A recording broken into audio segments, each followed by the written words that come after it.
एक महला दूजा नानक परखे आपको तब पारख जान, रोग दारू दोवे बुझे तब वैद सुजान। इस पदे में गुरुजी यही बात कह रहे हैं कि जो अपने आप अंदर झांकता है, अपने आप को परखता है, अपने अंदर की बूझ रखता है, उसको ही पारखी कहा जाना चाहिए, उसको ही पारखी कहा जाना चाहिए। जब वैसे हम देखते हैं संसार में ज़्यादातर लोग दूसरों के ही अवगुणों को देखने की कोशिश करते हैं। एक पति अपने पत्नी के बारे में जितना जानता है अपने बारे में नहीं जानता। एक बाप पिता अपने पुत्र के बारे में जितना जानता है अपने बारे में नहीं जानता है।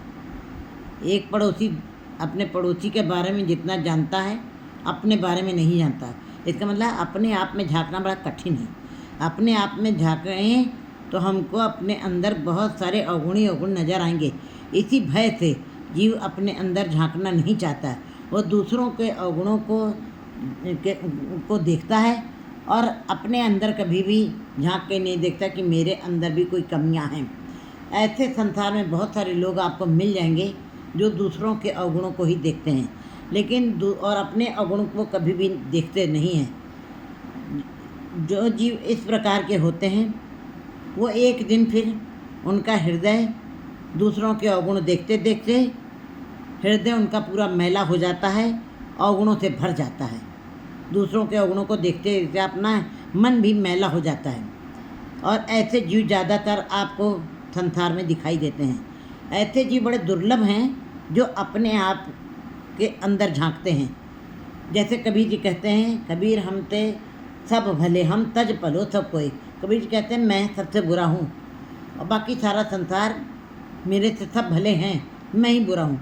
इस प्रकार की समझ रखने वाले जीव अगर जो रोज़ अपने को बुरा कहते हैं, अपने अंदर झांकते हैं, अपने अंदर अवगुणों को देखते हैं, अपने अवगुणों को देखते हैं, दिल दरवानी जे करे कहते हैं जो अपने दिल के ऊपर अपने हृदय के ऊपर दरवानी माने पहरा देता है कि हमारे हृदय के अंदर कौन से विचार उठ रहे हैं, कौन से मैले विचार उठ रहे हैं, उनका ऊपर पहरा देता है कि हमारे अंदर से ये विचार पैदा ना हो, ये काम क्रोध लोभ अहंकार ये वाले विचार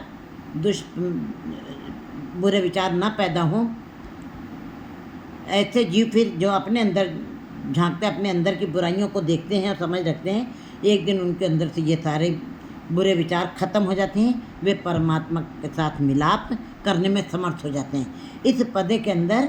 लेकिन ऐसे जीव बड़े ही दुर्लभ हैं जो अपने अंदर झांकते हैं। गुरु जी कहते हैं कि नानक परखे आपको, जो अपने आप को परख लेता है, जो अपने आप की परीक्षा ले लेता है, जो अपने आप को कसौटी को परख लेता है।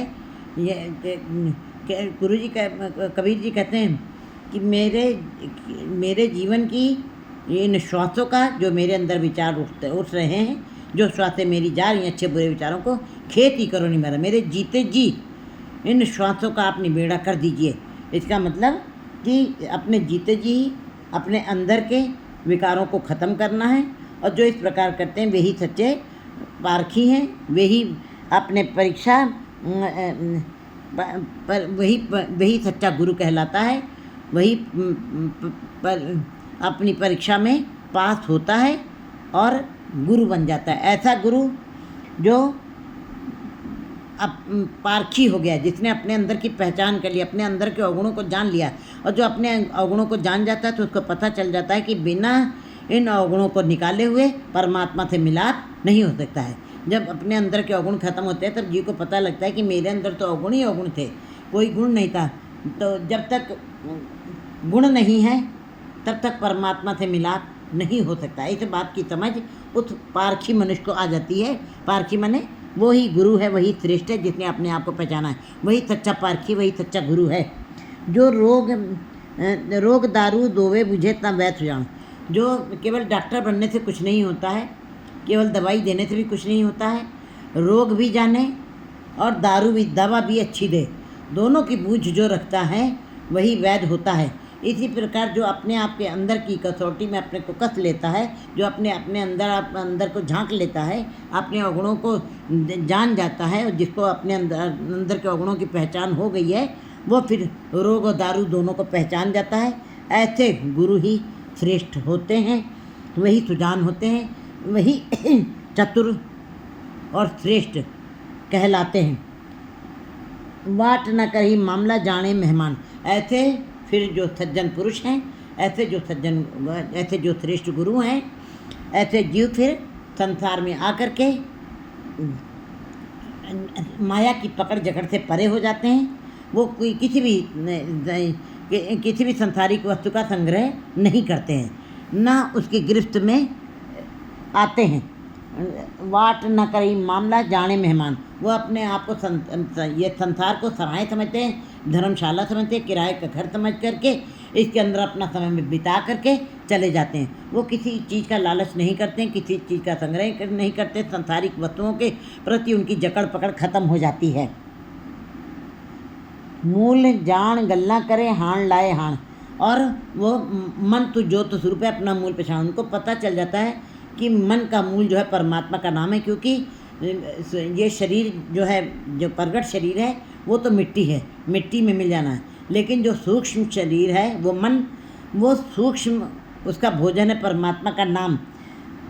वो अपने मूल को पहचान जाता है, मन अपने उस ज्योत में समाने की चेष्टा करता है। उसी के लिए वो अपने को चैतन्य रखता है और उसी के अंदर अपने मन को लगाता है। मूल जान गल्ला करे, और सबके साथ उस मूल की बात करता है। मूल माने परमात्मा, परमात्मा मूल है, कहते हैं उसी की बात करता है, उसी की चर्चा करता है, अपने मुख से, अपनी आँखों से, अपनी रचना से, अपने कानों से, अपनी इंद्रियों से, उसी के भावों में, अपनी इंद्रियों को उसी के भावों में लगा देता है।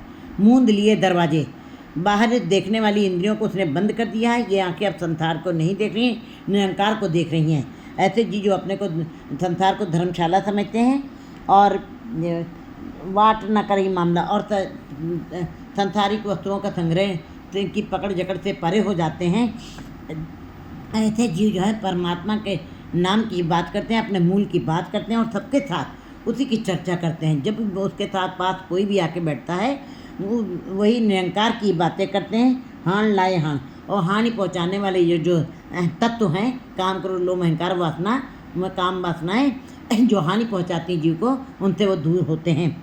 लब न चलई सच रहे तो विष्ट परमाण।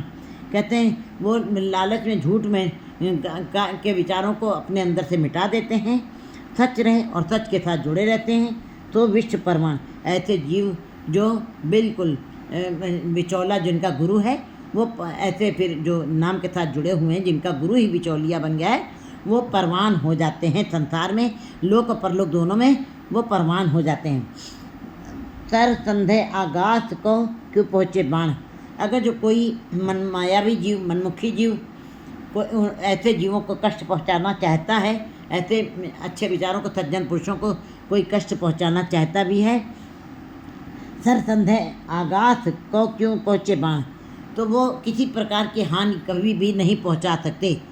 ऐसे मुगध जीव, मायावी जीव, ईर्ष्यालु जीव और अंदर से ईर्ष्या भाव रखने वाले जीव, ऐसे जीवों को कभी भी कष्ट नहीं पहुंचा सकते, हानि नहीं पहुंचा सकते। कैसे गुरुजी ने एक बड़ा प्रतीक उदाहरण बताया है किस प्रकार हानि नहीं पहुंचा सकते हैं। जिस प्रकार की सर संधे आगास, जिस प्रकार हम तीर कमान हम आकाश की तरफ दिखाते हैं और तीर को चलाते हैं, धनुष से तीर को चलाते हैं, लेकिन वो तीर जाता तो बहुत दूर तक है, लेकिन आकाश तक अगर जो हम पहुँचाने की कोशिश करें कि उसको आकाश को छुआ दें, वो तीर आकाश को छू ले जाते, ये कभी भी नहीं हो सकता। अंत में वो तीर नीचे ही आके गिरता है, वो कभी आकाश को भेद नहीं सकता है।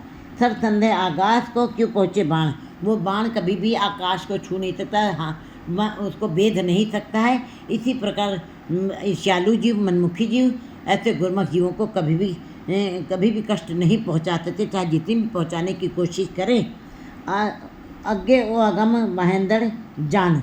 कहते हैं कि वो आकाश, आगे आकाश अगम है, अनंत है, उसका कोई था नहीं है, वहाँ तक तीर पहुँच नहीं सकेगा, वो कभी भी उसको भेद नहीं सकता है। इसी प्रकार वो मायावी जीव गुरुमुख जीवों को कभी हानि नहीं पहुंचा सकते हैं, क्योंकि आगे वो अगम है, क्योंकि वो गुरुमुख जीव आगे बहुत ही अगम अवस्था तक पहुंच चुके हैं, बहुत ऊंची अवस्था तक पहुंच चुके हैं। महेंद्र जान, उनको कभी भी, उन तक कभी भी वो हानिकारक तीर पहुंच नहीं सकते हैं, कभी कष्ट नहीं पहुंचा सकते हैं, चाहे जितनी भी पहुंचाने की कोशिश करें। 2 महल्ला दूजा, पौड़ी नारी पूरक प्यार।